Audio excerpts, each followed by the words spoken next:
Ito naman po mga bossing ko, tuturuan ko po kayo kung paano kayo makaka-attract ng swerte. Lalo na kung kayo may negosyo, tapos kayo ay mananaya, kayo po ay may karamdaman.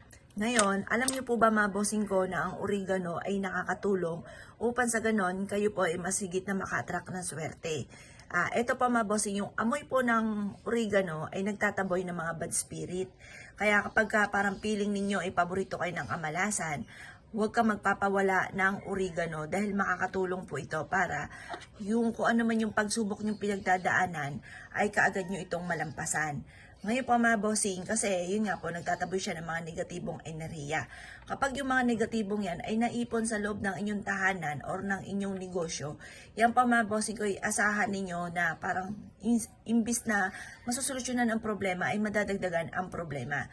Kaya kailangan meron tayong pantaboy ng malas bukod sa inyo pong sipag at tiyaga at pananalig sa mahal na Panginoon. Kung ikaw po ay laging mahina ang benta, isulat nyo po dito, magkaroon ako ng malakas na benta or magkaroon ako araw-araw na malaking benta, magkaroon ako ng maraming pera, ganun po mga bossing. Or kaya po mga bossing, halimbawa kayo ay laging talo, isulat nyo yung numero po ninyo, pagkatapos sabihin nyo po dito, mananalo na ako ng jackpot. Or kaya kayo po ay laging may karamdaman, isulat nyo po dito, gagaling na ako. Or kaya kung sino man yung miyembro ng pamilya ninyo, gagaling na si ganito, si bunso, gagaling na si ate, gagaling na si ganito. Sabihin nyo po lahat yung gusto po ninyong sabihin po dito na paggaling ng inyo pong ninyo po or kaya ng isa sa miyembro ng pamilya.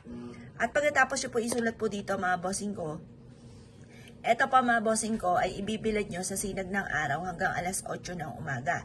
Makalipas ang alas 8 ng umaga na naibilad nyo na po siya, ilagay nyo po siya mga bossing ko sa inyo pong kaha or kaya ilagay nyo po sa inyo pong bag or kaya po ilagay nyo po ito mga bossing ko sa ihang nyo po, halimbawa ikaw mananaya, ihang nyo po siya, isabit nyo po siya.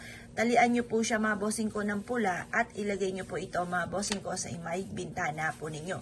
Gawin nyo po ito mga bossing ko ng isang beses lamang at ito po ay makakatulong upang sa ganon higit ka na maka-attract ng swerte lalo na sa pera. Kung kayo po mga bossing ko ay naniniwala at nais po itong gawin, lumarga po kayo. At makakatulong po ito upang sa ganon kayo po ay mas maka-attract na swerte. Kung naniniwala ka mga bossing ko, mag-focus ka habang ikaw ay nagwi-wish. At ito po mga bossing ko, magugulat ka sa mga magandang resulta na magaganap. Yung mga tipong hindi nyo inaasahan, maaaring maganap po yan. Ngayon po mga bossing ko, ikaw ay naniniwala at nais nyo na po itong gawin, lumarga na po kayo. Kahit anong araw nyo gustong gawin, gawin nyo na. At ito po ay makakatulong upang sa ganon, kung ano man po yung mga ninanais nga po ninyo, ay makatulong po ito at kaagad po itong maganap. Kaya kung kayo pinaniwala at nais po itong gawin, ay siya mga bossing, good luck po sa iyo po lahat.